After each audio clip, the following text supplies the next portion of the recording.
So 1, 2, 3, 4, 5, 6, 7, 8, 9, 10. Royal Blue Podcast. 1, 2, 3, 4, 5, 6, 7, 8, 9, 10.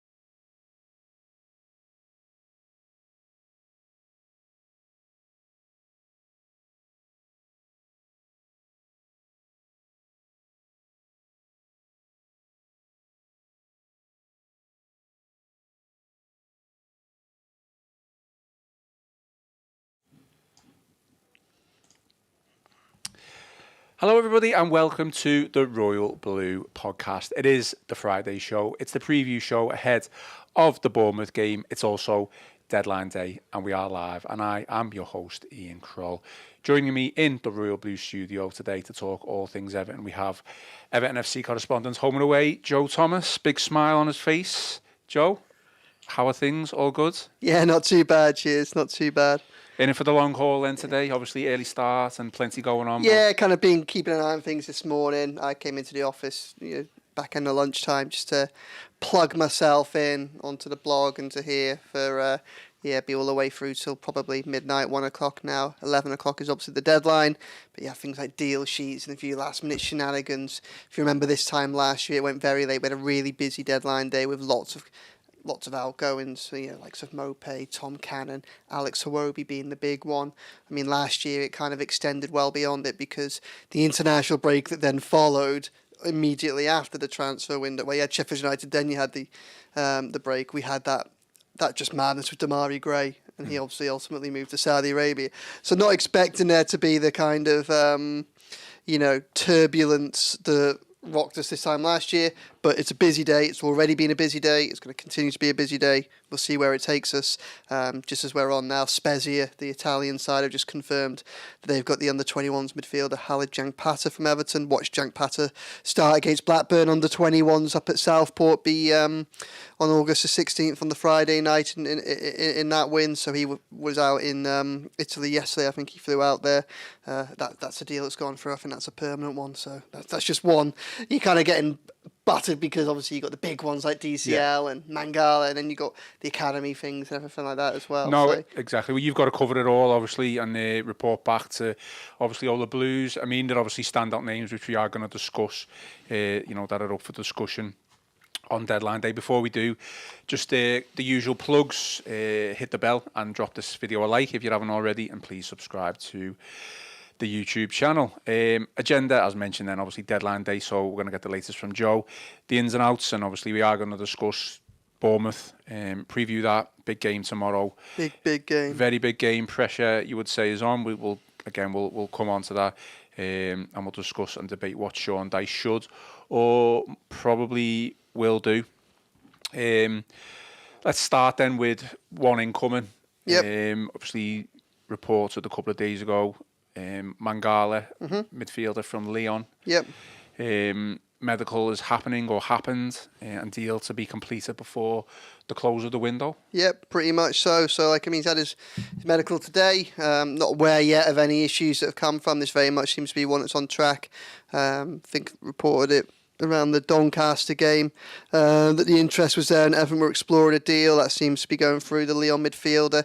Spent a couple of years at Nottingham Forest, and that's crucial because one thing that Dyche has stressed throughout this summer so far is, whilst he's pleased with the business so far, and this is probably something that will come on when we come to Bournemouth selection, he's very, very keen to stress caution and that patience is going to be needed with players that are new to the Premier League and with them being bed in. It's already been a big topic of conversation in the opening games of the season. It probably will continue to be tomorrow and after the international break. Now, Orel Mangala is somebody that used to play at Nottingham Forest. He had 2 seasons there, or a season and a half, I think, and so he's got that Premier League experience. Moved to Lyon for big money in January. Lyon have now got a few issues, mainly with PSR, so I think they're trying to get a few wages off their books. Mangala is a deal that suits Everton. They need another central midfielder. They've been looking in that area. He's someone that comes in with Premier League experience. He offers that. Deitch has absolutely no problem with what's gone on at Lyon. He sees no issue with the fact that it hasn't quite worked out there. And Nottingham Forest, obviously a club that he's very close to, started his career there, lives not a million miles away. So after he left Burnley, and when he spent that time out of work, obviously spent a lot of time watching Nottingham Forest because they're his go-to club. So we've seen Mangala play in that environment as well. So we have a little bit of knowledge about the player. Where did this come from? Because it kind of came out of nowhere a little bit, or am I wrong in saying that? Is it? Yeah, I think so. Yeah, I think so. Because look, well, one, he's not an unknown player, so obviously people know of him anyway because he's played Premier League time. Everton have good feelers in the French league, so there's that as well. I mean, there is a link that obviously Everton are in conversation. Farmer Sheary and John Textor are in conversation. This is another John Textor club. But I think we probably have to be a bit careful about kind of looking at any links to, because he's still so heavily involved in Crystal Palace I'm not entirely sure what he could necessarily, what strings he could necessarily pull. But we are where we are. Everton have been looking for a centre midfielder for some time. They basically got some of their business done early, and then got to a point where the money was just very tight. But they've constantly been looking to see what could we do if this came up. And the key areas they've been looking at, centre midfield, obviously they lost Amadou Onana, they let Andre Gomez go, they let Lewis Warren, obviously he'd only made 1 Premier League appearance, came off the bench Sheffield United last season, but they let him go as well. The only incoming in that area was Timo Robenham, who was surprised Everton with how well he's done. I think we all agreed that we've been pleasantly surprised by him. But he's still very raw, had very limited Premier League experience with Aston Villa. He's had the opportunities because of circumstance. Gay, Decore and Garner have all had injury issues over the course of the summer. Robenham stepped up and he's largely taken his opportunity. But even then, there was still a view there that central midfield was still a little bit light. If an opportunity arose, they'd look to get someone. Calvin Phillips is someone they were interested in all summer. But I don't think they ever quite, whether it was money, whether it was injuries, whether it was anything else, I don't think they quite wanted to go all in for him. Obviously, Ipswich have got him in the end, and I think they decided not really to compete to the death with Ipswich for him. Once Phillips went off the market, which is relatively recently that deal was sorted, they start looking elsewhere. Mangala comes up, and it's an easy solution, I think. Where he fits in, will he start every game? We'll have to wait and see. Robenham's the only centre midfielder that came in, but what we have seen this summer is Ilman and Jesper Lindstrom further up the pitch are coming, which in theory should allow Decore to drop back to a more deeper centre midfield role. We haven't seen Deitch do that yet, but the option is there. And then we've also seen, I suppose, Harrison Armstrong kind of come in as well, made his Premier League debut against Spurs and made his home debut against Doncaster. I don't think Harrison Armstrong's going to get a lot of exposure in the Premier League this season, but he's obviously another player around the bench. So, but centre midfield, and then we'll probably come on to this kind of fullback cover and out wide on the wings have been those areas where I think for a couple of weeks Everton have essentially been, if the right opportunity, if the right player comes up on the right terms, then we're interested. But obviously, Everton's kitty is so bare that the right player coming up on the right terms, it doesn't happen very often. But Mangala has suited them. So I think you've probably answered my question with regard to that because, more options the better for me. And I'm not suggesting that, Everton feel like they needed another centre midfielder. And I don't necessarily disagree. I just maybe feel that there was more prioritised positions, like you've already mentioned, fullback. Did you think we needed another centre midfielder, or would you have preferred the club to look at a fullback in that position? But again, you've already mentioned this was the right player, the right deal at the right time. I think centre midfield was more important. Okay. I think Timo Robenham's done very well, but I think that he's still very raw at this level. I think defensively, and this is no casting no aspersions of him because far more experienced players will have the same problem. But I think he was exposed a little bit against Tottenham Hotspur. I think he needs a bit of time to kind of grow into life in the Premier League and grow into life under Deitch. So I don't kind of see him in 2 or 3 weeks' time necessarily being in the starting 11. I see him being as a squad player. James Garner, we know Dyche likes him, capable Premier League centre midfielder, but also has his versatility, which means he could get dragged elsewhere. Idrissa Gueye and Abdoulaye Doucouré. I like the idea of Abdoulaye Doucouré sitting back. I think that now Everton have true options in that kind of number 10 role, that Dyche should look to try and integrate them, the likes of Lindemann and Ndiaye, into the side. I think Doucouré stepping back into the role that he's kind of previously played makes more sense, because I think that we've seen against decent sides how technically he has his limitations. He's done such a brilliant job for Everton under Dyche. I mean, him, McNeil and Pickford have probably done as much as more than anybody, maybe Tarkowski, to keep Everton in the Premier League during a couple of difficult years. Scored some massive goals. Remember being the likes of Bournemouth being the obvious one, but also games at places like Brentford and Brighton where he scored big goals. But I think a lot of that was essentially, he was able to, because of his energy, his physicality, his stamina, and his enthusiasm, he was able to kind of almost do two roles in one, be a third centre midfielder and a support striker. I think we've seen the limitations that he has in that role at the beginning of this season, which is why I'd like to see someone like Ndiaye come in. Doucouré can drop deeper, but even then, and I think this could be an issue for Everton this season. You look at Idrissa Gueye, you look at Abdoulaye Doucouré, and I think you look elsewhere. Obviously, we know the issues Seamus Coleman, to a certain extent James Tarkowski. A lot of key players there are well in their 30s. They're 1 year older, and we're asking them not to have injury problems again to try and get through this season. We've already had a few issues on that front. Gueye's calf muscle, which was an issue at the back end of last season, has flared a little bit this summer. Doucouré did both his hamstrings last year. Had a little bit of a hamstring niggle in the summer. It didn't turn out to be anything, but there was a question mark there. Tarkowski's gone, Mr. Indestructible. He's essentially had 3 concerns in the past 4 or 5 weeks already. Now, hopefully, obviously, he comes through that, because we know how big a player he is for Everton. But I think we've all been able to see that he's probably not quite been 100% when he has been on the pitch. So for that reason, very, very long-winded answer, but centre midfield to me was probably the priority area. I'd like another winger. Again, I see Ndiaye as a central rather than out wide. I would like for Dyche to not end up playing him out there. Another winger would help that. Fullback, I think, would be nice, but I think there's almost 2 thought processes on the fullback. I was asking Dyche about this last week. Dyche doesn't think there's an issue at fullback. There was clearly an issue against Spurs, which obviously why it was essentially Roman Dixon versus Mason Holgate, or a change in formation. None of those were good options. Roman Dixon did very, very well. Really pleased for him because of that. And his inexperience didn't cost Everton the game at all. He was actually probably the bright spark from that fixture. But obviously there was no perfect solution there available. Now I think what Dyche would say is, well, I've got Coleman coming back. Obviously he played against Doncaster. I've got Patterson, who's making progress now after a serious hamstring injury. I've got Young, who's back for Bournemouth because it was only a 1-game suspension. He's looking at that. I've got James Garner as a possible right. We've seen him play on the right of the fence underneath under Sean Dyche already as well, and he's back. So he's looking at that and he's thinking, I think there's a sense there that he can muddle through. I think there's probably a bit of a disconnect on that topic. So I reckon that me and you would probably look at that thing and say, well, fullbacks are very important in the modern game, and well, Coleman and Patterson have both really struggled. It's a gamble to think that they'll be able to play the whole season if you split it half and half for them. If you ask to get 19 games each out of those two, I think that'd be a struggle. Ashley Young got sent off in this, playing it right back against Brighton. I mean, he came on against Doncaster, and whilst he played further up the pitch, I mean, his first defensive act was to pick up a booking for a cynical foul.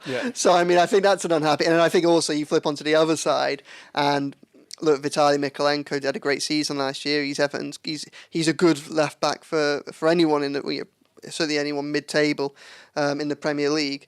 But again, he's another player who's had a couple of injury issues over recent months. I still don't think he's quite been 100% this season. And then you look at Ashley Young as, again, the cover for him as well. So I think that, and I think, speaking to fans, I think we would all probably say, not really idealist at fullback, but I think Dyche thinks he can muddle through. So which is, and he might be able to. But that's effectively what he did last season, didn't he? He muddled through. I don't think I'm being too harsh here. Ashley Young has been a fantastic player throughout his career. He's come to Everton, in the later stages of his footballing career. You've just mentioned there the amount of times he's been sent off. He got sent off again, and then he came on and got booked against Doncaster. He is becoming a bit of a liability for me, and unfortunately, he's one of the players that Dyche is going to look to fill that right back position. I thought Seamus Coleman did really well against Doncaster, obviously against lower league opposition, but we know he's not going to be able to play 30 plus games a season. So it is a difficult one. I mean, the only thing I can think of is that you've kind of touched on it there. Mangala coming in would give the option if we really need to, and if fit, for James Garner to go right back. It's not ideal, and we know James Garner doesn't want to play right back. He wants to, cement himself in that midfield berth. But again, it's probably what you said there. Dyche feels like he can muddle through the season by sticking with the three that he's got. And who knows? Nathan Patterson might come good. We never know. You'll have to see. It's a big season for Patterson. Yeah, it's absolutely massive because his Everton career, if he doesn't do anything this season, you would expect to be, over if he doesn't do anything. Just going back to Decore, you've touched on again, how well he's played and how well he's done for Everton over the last 2 or 3 years, even further back, I think. But he's come to the fore, certainly under Sean Dyche, hasn't he? He's been one of the most prominent players. I hope fans don't forget that. Yeah. I think he's definitely coming to the end. He probably won't agree with me, but he's coming to maybe the later stages of his career where Everton have seen the best of Abdoulaye Doucouré, and I think it's only natural that things start to slide a little bit and things going away. But I still think, he could do a job. But when you bring in players like Lindstrom, when you've got McNeil, when you've got obviously Ndiaye, who we both agree we'd rather see in that number 10 berth, Doucouré's either going to drop deeper or he's just going to find himself on the bench. Yeah, I mean, I think it's probably a little bit early to be talking about to close the door I'm not on Doucouré too that. much. But I do think that a combination of his age, some of the injuries he's had, and the fact that there are now viable options, viable alternative, means that it would probably make sense for it to be the end of him in that kind of, as I say, support striker role, bursting out of midfield to lead the press and also to get on the end of crosses going into the box and things like that. Hopefully we see him move back into a kind of a more stable role. And I think that, I kind of made a note of this when I was watching the Brighton game. And there were a couple of times in the first half when it was Robben both times. He took the ball under pressure in the box. He was very composed in those situations. Probably one of the things I've been most impressed about with Robben. And twice his out ball was to find Doucouré on the left wing. And Doucouré's around the halfway line, on the left wing, space around him, can run with the ball. And on both occasions, the moves broke down pretty quickly. I think you don't want Doucouré in those situations. Maybe you want him bursting out the middle to then get on the end of the cross that left winger picks up. But now you've got the options, really. You want Ndiaye kind of in the centre, peeling out to the left to get that bit of space, to then pick up the ball and run with it and actually cause some defenders some problems. He can probably have a go from 25 yards, or he might be able to thread Dominic Calvert-Lewin from, or he might be able to feed someone else. Or you want Lindstrom, who I think is going to take a while to adapt to the Premier League, but we know he's got raw pace. So in a bit like even the worst case scenario under someone like Lindstrom is, and obviously he's a Europa League winner, but at the very worst you end up in a situation like perhaps you had with Anthony Gordon or Alex Iwobi during the back end of Lampard, and in the following season, where because of their pace and because of their stamina, what you do get is an outball. So even if they're picking the ball up deep in their own half, if there's space to run into, they can carry the ball 30, 40 yards, maybe win a throw and at least help get the team up the pitch, give the defence a little bit of a breather, just those type of things. I kind of think that whether I look at him going forward from attacking role or how it helps the defence, I'm not sure Doucouré's quite that player that we want there now, especially, say, now that we've got alternative options. Definitely, yeah. Okay, before we move on, just anyone who's watching, continue to get your comments in. Quite a few coming in, so I'll try and get through a couple of those before the end of the pod. I think we should probably briefly discuss Neal Maupay, Joe. Obviously, officially done now after Marseille. Yep. There was a bit of a disagreement between Marseille and Everton over the loan, whether it was an option to buy or obligation to buy. Obviously, that's been ratified now. Everything's sorted. Yeah, that's a disagreement, more just a kind of a technical problem. Yeah. It's because of the extension. Yeah, Everton, Marseille wanted to do it with an option to buy. Neil Maupay has 12 months left on his contract, but Everton have the opportunity to extend it by a further 12 months. The problem with options to buy was essentially, if Marseille wanted to buy him next summer, the timings meant that Everton would have had to have extended his contract to then be able to get the fee.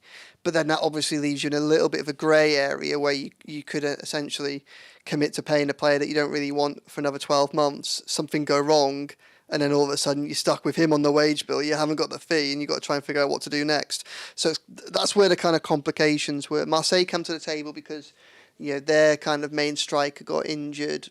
He suffered quite a bad injury earlier this month, so they've been looking for backups. Marseille obviously come to the conclusion that Maupay can do a job for them. Did a decent job for Brentford last season in the Premier League. I'm so glad you said Brentford. I thought you were going to say Everton. Everton. With Brentford in the Premier League. And I think with that bearing in mind, you'd probably be a little bit frustrated when you look at, my understanding is the fees around loan fee obligation.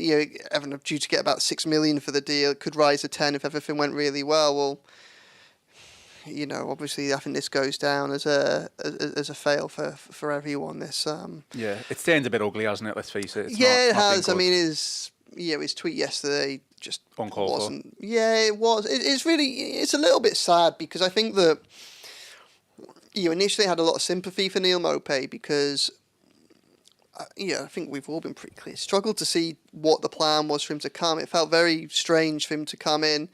I mean, it was essentially during that Lampard, the summer that Lampard had. I mean, Richarlison went. Maupay was essentially going to be the backup to Calvert-Lewin, who had injury issues that season. Obviously, they're two completely different types of players, aren't they? Yeah. And it just didn't seem how it was ever going to quite work. I remember sitting, it's really interesting having this conversation now after everything that's happened.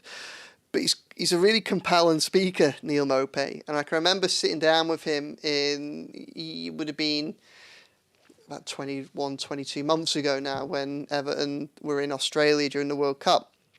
And I remember sitting down with him for an interview in the hotel in Sydney. And he really, at that time, he really valued the opportunity that he had at Everton. You could see that he knew that he was at a massive club, and he knew that he was privileged to be there, and he was desperate for it to work, and it wasn't working, and he was aware it wasn't working, but at that point he still really wanted it to work. But obviously at some point over the course of the months that followed, and probably the switch from Lampard, Maupay was in awe of Lampard. So when I was having this conversation with Maupay at one point, we're in the lobby in the hotel library, and Lampard comes in the background through the double doors, and as Lampard's coming past us, Maupay kind of lowers his voice and just starts talking to me about how impressive Lampard was as a player, as a coach. He was talking to me about how he'd been Googling it, where he'd come in the Ballon d'Or the night before. He's sitting there thinking because obviously he never won it, but he plays quite highly a few times. Right. So I think initially there was a bit of I think he had a lot of respect for the club, a lot of respect for Lampard, and a real desire for it to work out.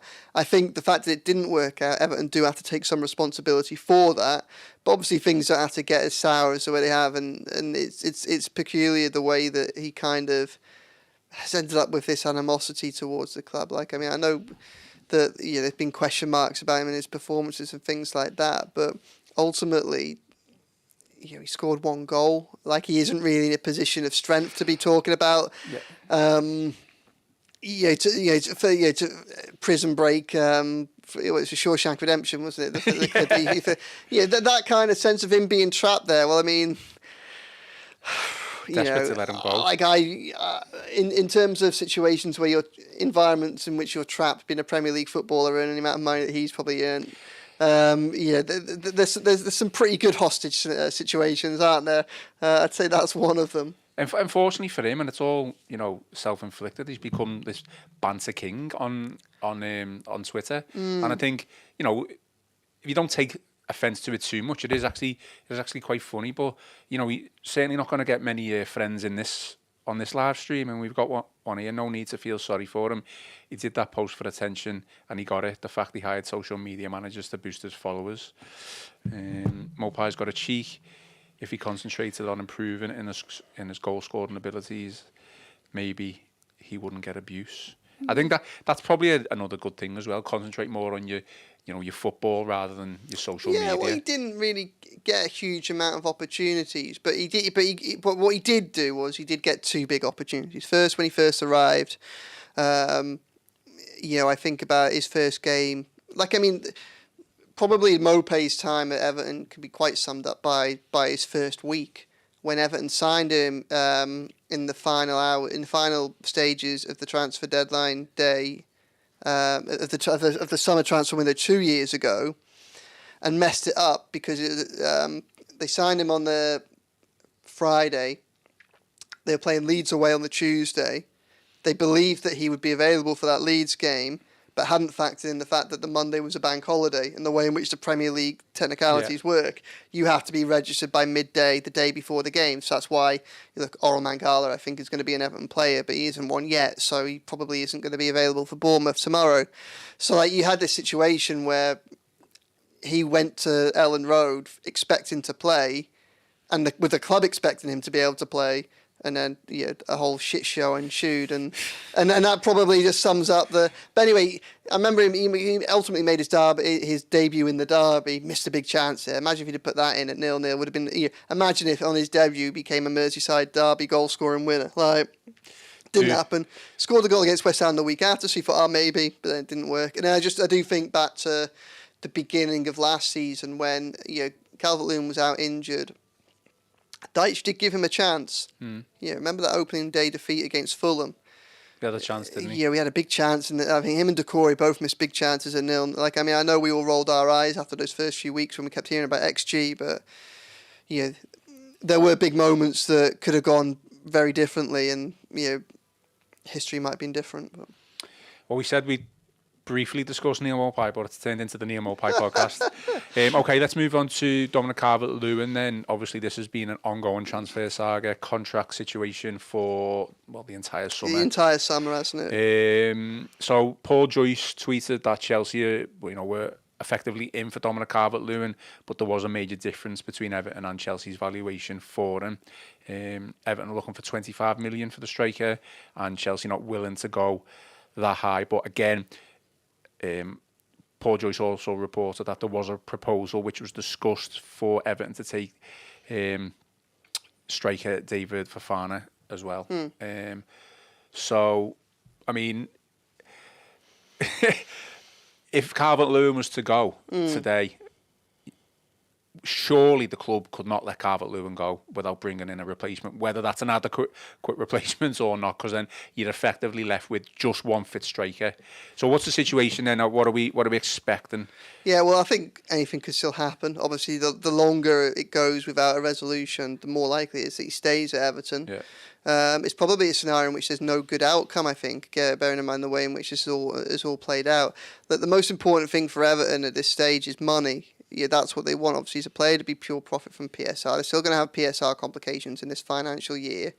They need to be able to get enough money for it to be worth considering losing their main man at this stage, and the potential problems they'd then get if they had to try and find a replacement. I think they would go back into the market for a replacement if they could find one. But obviously, you're opening yourself up to there isn't very much time. Now, I would hope that.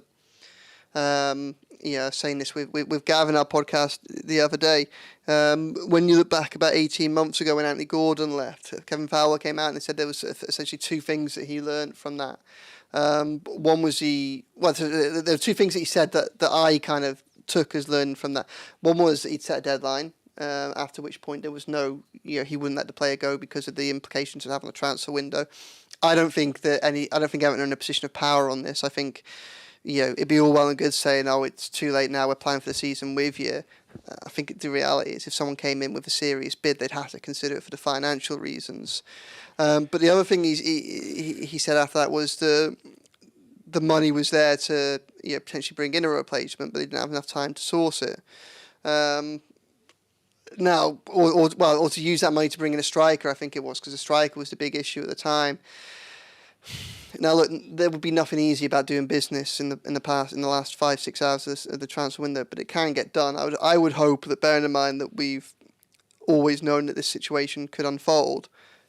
I would like to think that there's a list there. It says that if we've got £10 million with 3 hours to go, these are the 3 people we think we can get. Yeah, if we've got £12 million with 2 hours to go, these are the. If we've got £6 million on, and just, I would like to think that they're not going to be. I'd like to think there's a contingency plan, and then they could hit the phone straight away. But obviously, that's going to have to be factored into everything. With that, my understanding is the same. I understand that Chelsea are willing to let Fofana kind of come to Merseyside as part of that. I don't think Everton engaged with it. I don't think there was an interest there. I think it might have been an interesting question if the name was Brozier and not Fofana. Everton have had a kind of they've been interested in Brozier for a long time. Obviously, he's a player that's injured now, and it looks like he's probably going to Ipswich keep coming to and from the table for him. But I think that he is a player that Everton do place a bit of value on. If they could get a little bit of money in him, or they could get a deal in which that might be something that would tempt them. But it doesn't look like Brozier would be factored into any calculations. But I think there's a couple of clubs that I think Chelsea are one of them that probably still have a little bit of an interest in Dominic Calvert-Lewin. I think the thing that we need to remember is all the clubs that have been watching Dominic Calvert-Lewin know Everton's situation.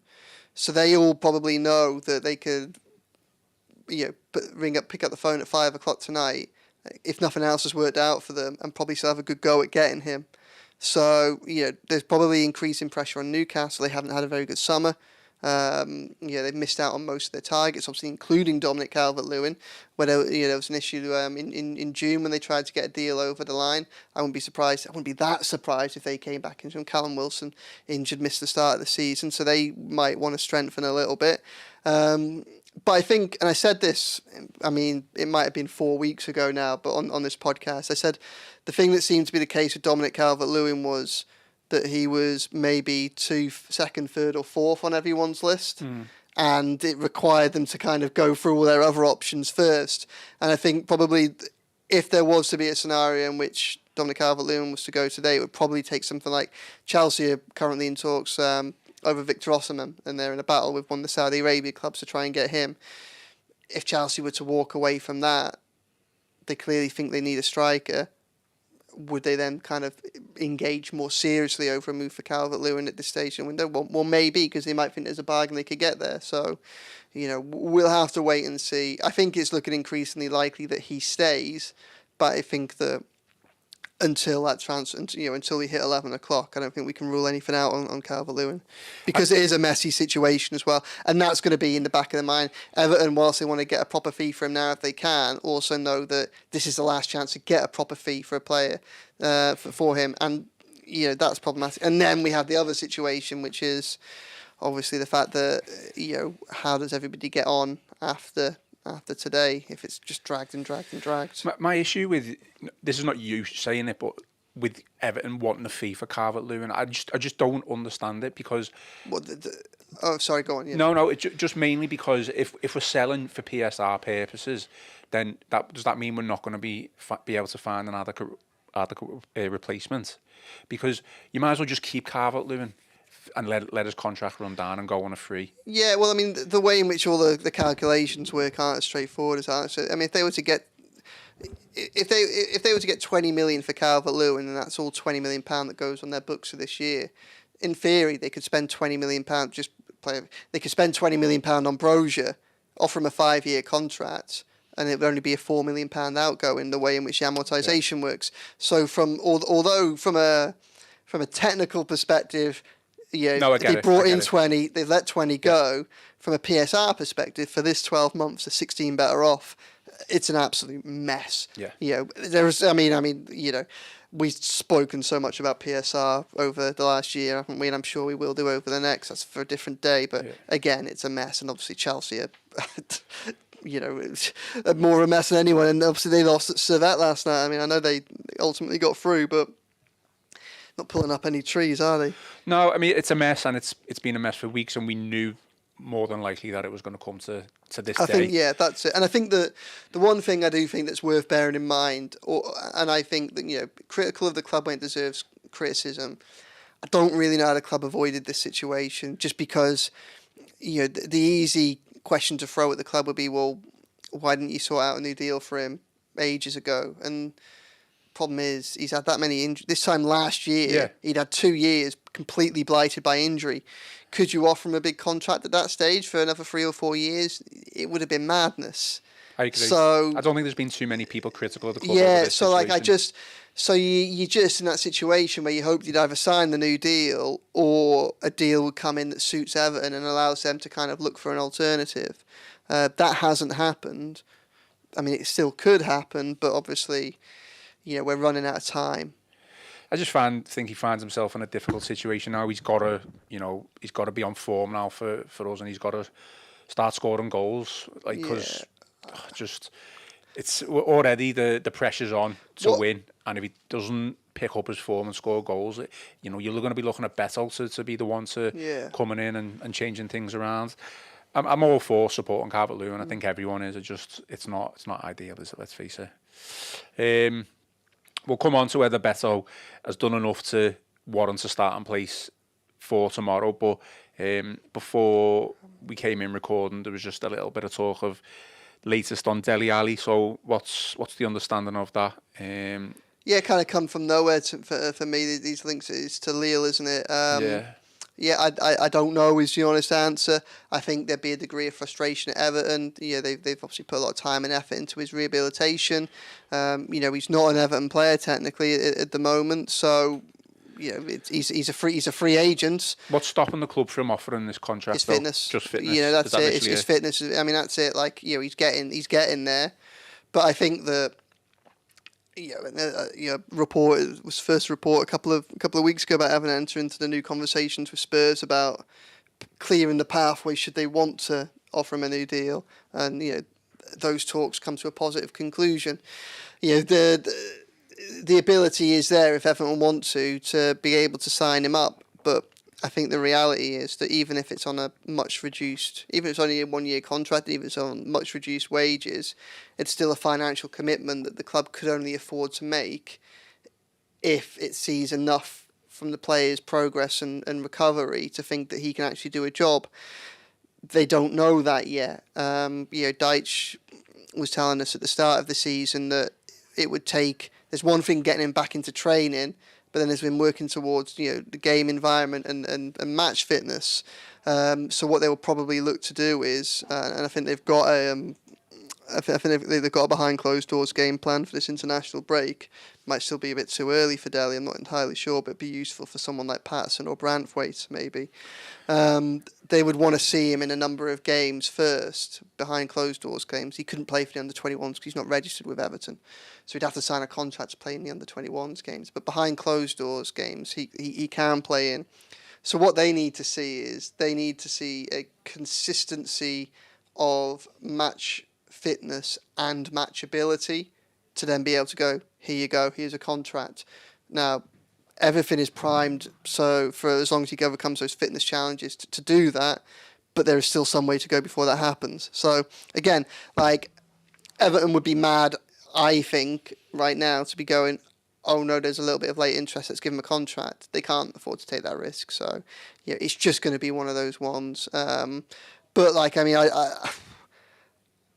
I don't know what Lille's situation is, but I'd be surprised if anybody was willing to kind of offer him a contract without at least seeing it. Bearing in mind the extent of his injury issues over recent years, he hasn't played a proper game since he was on loan at Besiktas, which was over. I mean, didn't play all last season, and came back early in the spring of the previous season for that one. So.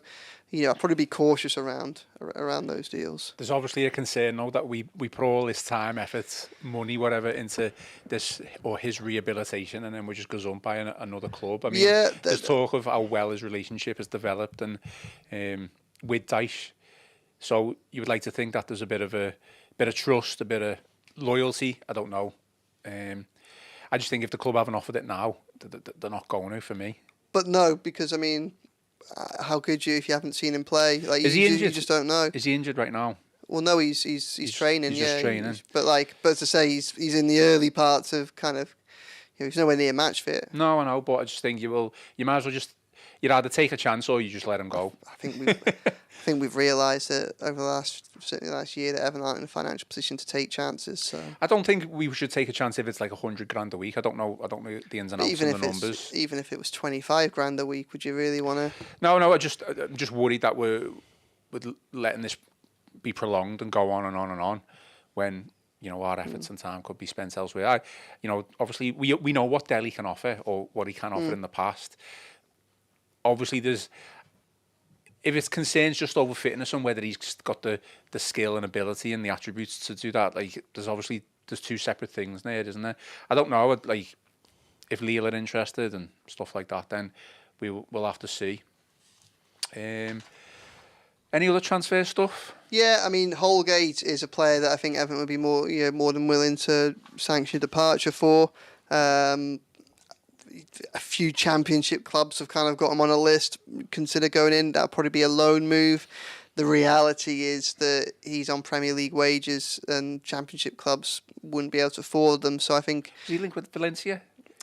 Well, I mean, I've seen that. I've seen a few different ones. I think I think going into today, a Championship club was more likely. But the reality is that the type of club that's interested in him would not be able to afford his wages, so they'd require Everton to pay a substantial part of his wages for him to go out on loan. So if an offer was to come in today, and as of when we started this at 2 o'clock, one hadn't, but if one was to come in, Everton will have to kind of weigh up probably what's more valuable. Is it him leaving the club on loan and Everton maybe getting $15,000 a week contribution towards his wages from the club that he goes to, or actually for the sake of $15,000 a week in a threadbare squad, even if he is fifth choice centre back and fifth choice right back, is it still just for $15,000 a week? Where does the value come in? Is it better to keep him or not? And yeah, that's probably. I mean, I would probably. Look. They went to Spurs on Saturday, and Roman Dixon started ahead of him. So, I mean, I think the player would like first-team football if he could find it. And I think that was quite a telling move by Deitch. Okay, well, it's 10-3, so that's... There'll be a couple of more. There'll be under 21s loan deals as well. There'll be a couple of them. For the purpose of the pod, and for people who are going to be listening to this after the fact of the stream, so people are listening on Apple and stuff like that, it's 10-3 in the afternoon on Friday. So just so that's a timestamp. So obviously, anything else that happens after this, Joe's going to be on top of it on the Liverpool Echo website. But we've kind of gone through what we know and what our understanding of pretty much all the standout names and their situation. So we'll move on to Bournemouth. We can finally speak about some football. Bournemouth preview. Everton still yet to win a Premier League game this season. Obviously, third attempt coming up. We did win on Tuesday, which I'm sure we were all happy about. But we head into the international break after this, Joe. So, the pressure's on for me, because 3 defeats in a row, even a draw, would be, a bit of a calamity. It'd be, I don't go as far as to say a disaster, but it would not be a great start to the season, considering, since before I went away, there was a bit of air of positivity about what Everton could do. Yeah, but you went away ages ago. Well, you've been away most of the summer, haven't you, Ian? This is my second pod back, and the last one we did win on. No, but yeah, I felt like since I've come back, we've lost 2, haven't we? So there's always expected to be a bit of negativity around defeats. Is the pressure on, though, in your opinion, for this game? I'm not saying it's a must-win. I don't want to get... It's only 3 games in. I'm not getting that far ahead of ourselves. But, going into an international break on the back of potentially 3 defeats, it's not going to be good, is it? So we need to win this game. Just had a message saying that Leon had inquired about Mason Holgate, but nothing's come of it. Wow. So I need to check that out when I come off here. Okay. But whatever happens, it doesn't look like it's going to happen. I don't think a draw is a disaster or a calamity. I think a defeat is really problematic. I think a draw is frustrating, but I think the way in which we've started the season with those 2 results and with injuries, if we come out with a draw, you're disappointed, you're frustrated, you probably haven't got the reassurance that you were hoping to get. But I think we just kind of batten down the hatches, go into the international break and hope things are far better when we come out the other side. If they were to lose, then, I can understand why there'd be a little bit of a kind of, it'd make things difficult, I think, for everybody. Nothing mad's going to happen, but it'll be a very long fortnight for Everton if they were to lose, and I think it would be worryingly telling about where they are this season. Obviously, Bournemouth, for the third year in a row, their visit is of more significance than it ever should be. But that's it. It has been a bad start. 7 goals conceded, only 2 shots on target. It really has been a bit of a concern. Obviously, there have been injuries, and I think Brighton and Tottenham are both very good sides. And Brighton, you look at the money that they've spent this season. I think tomorrow, attitude is massive, because I think that's part of the problem. Everton started fine against Brighton, and it wouldn't have taken many 50-50s to have gone the other way for Everton to have been 1-0 up, or Everton to have got that penalty, and 50 minutes in, it's 1 each, and Everton wanted the momentum going in for the final 40 minutes. Obviously, that didn't happen. But the way in which, after that didn't happen, they kind of collapsed was problematic. The way in which they just didn't turn up against Spurs was a real worry. That wasn't a valiant display where it was backs to the wall and they kept Spurs out for ages, and then just an injury-depleted side struggled at the end. That was it took 14 minutes to score the first goal, and by that point it already could have been 2 or 3-0. So I think that worried me last week. I think if there was to be a bad performance tomorrow, that would obviously be a concern. Yeah. I think that it's in some ways it's quite interesting, because I almost think that one of the things that we'll be asked to do tonight will be try and sum up Everton's summer, and I don't really think you can give a verdict on it. I think the reality of any verdict is that the real verdict will probably be made after Bournemouth. If Everton beat Bournemouth, then all of a sudden they'll be mid-table. They've had a hit and miss start to the season, but it'll be a little bit reassuring. You think, okay, we can build on that going forward. If they lose, then there might be a few people at panic stations, and understandably so. I think that Everton have had a good summer. I've been positive in my coverage, and I've meant that. Where my only kind of concern is that they've had a good summer. I've had a good summer by Everton standards, in the sense that I think this group of players is better than it was 12 months ago.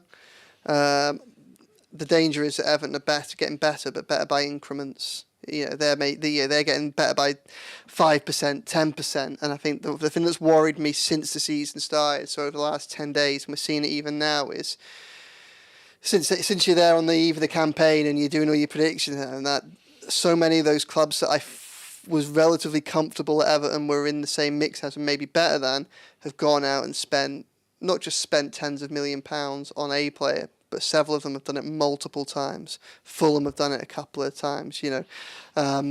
Some of the others have done as well. You see Forest and some of the deals that they've been trying to pull off. You look at Palace trying to strengthen.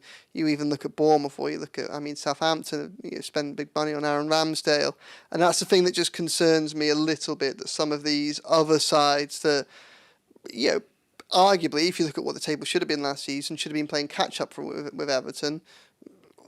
All of a sudden, they're spending 70, 80 million pound over the course of a summer, or in Brighton's case, getting closer to 200 million pound. And Everton are will be a net positive. So that's just where I worry a little bit.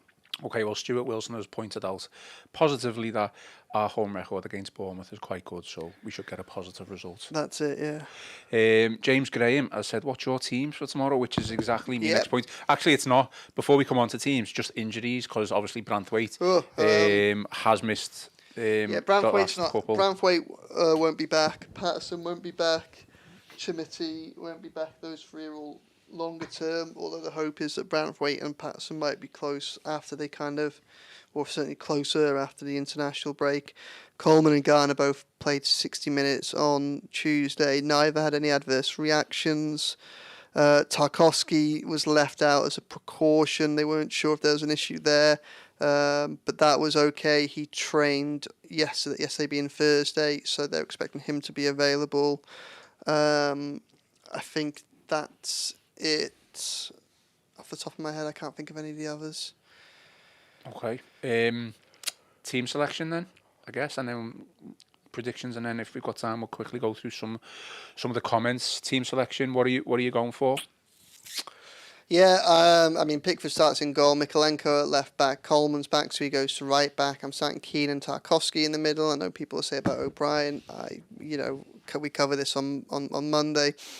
Yeah, do I think Keane is the perfect solution? No, but I don't think he's been the problem. And I understand that he has a bit of a knock-on effect on some of the players around him, but I still think Jake O'Brien's kind of going to take a little bit of time to adapt to the Premier League. Especially when there's kind of issues around them as well with players getting back to fitness.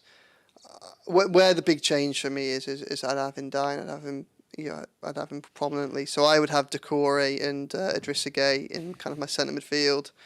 And then I'd have me attacking three as McNeil, Ndiaye and Harrison, preferably with Ndiaye in the middle, and then Calvert-Lewin up front. I think that, and I've written about this quite a lot over the past week, that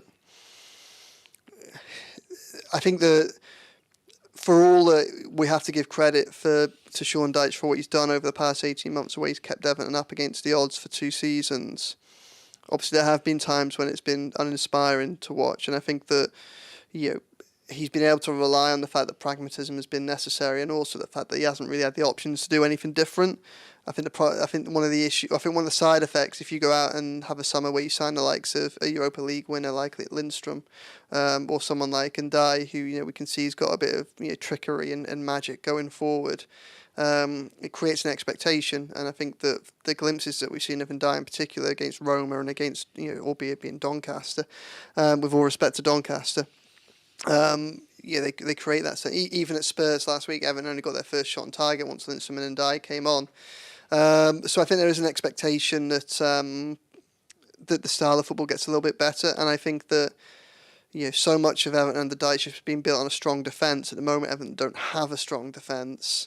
At least try and shape the game as the way that you want it. If you can't guarantee keeping a clean sheet to try and you bludgeon your way to 1-0 through set pieces. Well, if you've got a bit of attacking excitement, if you've got a bit of ability in the final third of the pitch, maybe use that. Maybe attack might be the better form of defence at this stage. That's what we've been saying to Sean Dyche for the past 12 months, isn't it? I think, but he hasn't had the options. I think the Dyche can take a step back and say he's been vindicated on everything that he's done so far. But obviously, if Everton were to go into, Everton's 2 Premier League games so far have finished with empty seats in the Everton end. Lots of them at Spurs and at home to Brighton.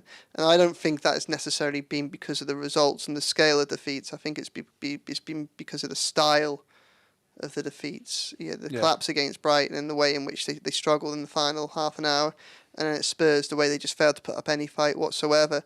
I think it's because fans obviously. I think support. There's been a lot of talk. I mean, Dyche has been saying about Everton supporters believing that the club should be in Europe right now, and I don't know any supporter who thinks that or has thought that. It's a really peculiar thing that he's been saying. I don't really understand where it's come from, because I actually think that Everton supporters are incredibly realistic. We've all lived through the past 2.5 years. We all know how hard it's been, and that it's not going to get immediately better overnight.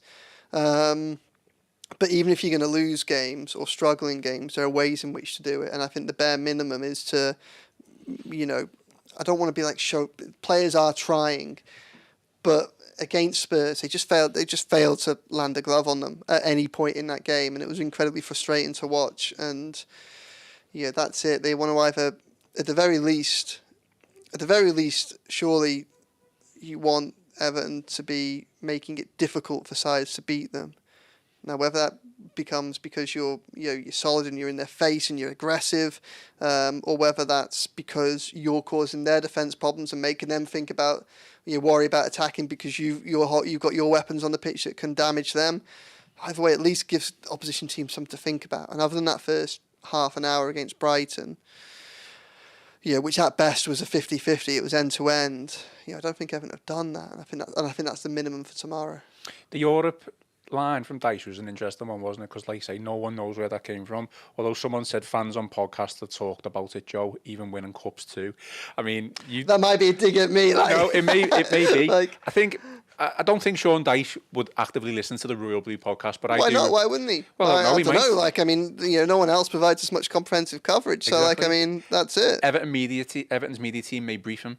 I remember I asked the question once, and I can't remember. I think I was with Tony Scott, and I just said to Tony, where do you think Everton are going to finish this season? I give them the three options: fighting relegation, mid-table, or do you think we'll push for Europe? And both of us just completely blew the European, option out of the water. So whether Sean Dyche is actually listening to the Royal Blue podcast, I don't know. But I'm with you. I don't know many Blues who've realistically said that Everton can challenge for a European place. I mean, obviously, like, I think the way in which he's framed it is that people thinking that Everton should be in Europe this season because it's the final season of Goodison. Yeah, but no one said that. I feel like he's kind of been making excuses to an extent there. We've gone on a little bit, so I'll do my team. Before I do, is there a suggestion that Tarkowski's carrying a niggle injury, not 100% fit? Well, he's had different issues, I think. Yeah. So, like, I mean, I said at the beginning, or said earlier on that, like, I think that he had a glute injury that caused him to miss a little bit of pre-season. Yeah. And then he was a doubt, obviously, ahead of Spurs. So, and then he was let out as a precaution on Tuesday. So, I think that he's probably not quite being 100%, yeah. So the only reason I ask is for my team selection, I don't think you should defer too much away from a winning team. Okay, albeit it was... There's a big difference between Doncaster and Premier League. Let me finish. I mean, yeah, albeit it was a lower league team and the first half wasn't great, second half performance, was better. But I just feel like when you win, you can take that feeling into the next game. Right. I don't think I'm too different from you. So I've got Pickford, Coleman, O'Brien. I feel if Tarkowski is carrying an injury, then he shouldn't be playing. I mean, I like the way that you're using the fact that they won on Tuesday to bring in. So you're crediting O'Brien with the win, but not crediting Keane. No. So I've changed my mind. I've got Tarkowski down on paper here because I asked you that question. I'm going to change it now to O'Brien and Keane. Oh, okay. I don't want to be reading the comments now. Okay, so Michaelenko, originally it was Tarkowski, but I do think he is carrying an injury, and I do think that's contributed to his poor form of the past game or two. Michaelenko left back. I'm going for Garner, Iraboomum in the middle, McNeil on the left, and Dye in the middle, and then I'm going to go for Lindstrom on the right, and then I am really torn at the moment about Beto and Calvert-Lewin because I did think he did okay on Tuesday. Again, you're just going to come back at me and go lower league opposition. But if you're going to ask me for a definitive answer, it's obviously got to be Calvert-Lewin if he's still here at the club. I think the international break is going to come at a good time. I think the international break, if Everton can win tomorrow, the international break, and the win will come at a good time for everyone. They have a fortnight then. Everyone just to reset. A couple of people that are maybe 80, 85% can get to 100%. A couple of people that are maybe 50 can get to 75 and start to close in on match fitness. And hopefully, if Dominic Calvert-Lewin is still an Everton player, everyone can just have a breather from that situation and come back. Yeah, definitely. Okay, predictions. I'm going to go 2-0. Yeah, I'll go 2-0 with you 2-0. As well. Nice. Well, we're both saying to Everton, aren't we? 2-0 to Everton. Yeah, sorry, let's clarify. 2-0 to Everton. Where are we? So, 59 minutes in. Let's try and find one or two comments. Told me this is going to be 40 minutes. I know. Well, so we are so busy, and I've still got to produce podcasts this afternoon after this. So, let's have a look. Sure, Stuart Wilson says Everton not going to be in a relegation battle going into April and May. That is what we would expect. Is that what you expect? Do you think it'll just be... I mean, I think you gave your prediction anyway. You know what your prediction is for the season. Did you say we finish 12th? I said kind of 13th, 14th. So.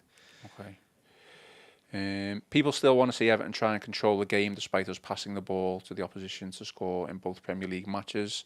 It's a comment from the Blues. Home record against Bournemouth, we mentioned that. Yeah, I mean, obviously that hopefully would go in our favour, so it would be disappointing, extremely disappointing if we were to lose. Kenny Sale's a bit pessimistic today. Wouldn't surprise me if the Mangala deal collapsed and we went elsewhere. We still think that's going through. Why not give Dele a pay-as-you-play deal? then he could prove his worth once he's shown his fitness. It's whether he would accept that kind of contract offer, I suppose. Yeah. He could probably feel he could get something elsewhere. Okay, well, we'll finish there then, because we've got a lot to get through. Stick with Joe for the rest of the afternoon, evening and night for all the deadline day ins and outs. Any final remarks, Joe, before we finish off? No, just stick with us throughout the day. Have the live blog going, so just keep an eye on my socials, keep an eye on the website. Still, as I say, expecting it to be a relatively busy period. At the very least, I should expect Mangala to be signed off. There's going to be more intrigue around Dominic Calvert-Lewin. There's going to be a few more loans. I still wouldn't be that surprised if Holgate was to leave. A few more people just starting to ramp up the interest now as we speak. I don't think that you can 100% rule out Everton not going in for someone else. I think that it would just depend on what was to become available. There's been a few links with Ernest Nuoma, the Lyon player, the winger, that Fulham are trying to get a deal for. The numbers I've seen so far would price Everton out, but I think that, as I say, with the big caveats and the huge ifs, but if a player was to become available on terms that suited Everton, and all sorts of things emerge in the last few hours of a transfer window, then I think they might take an opportunity to strengthen.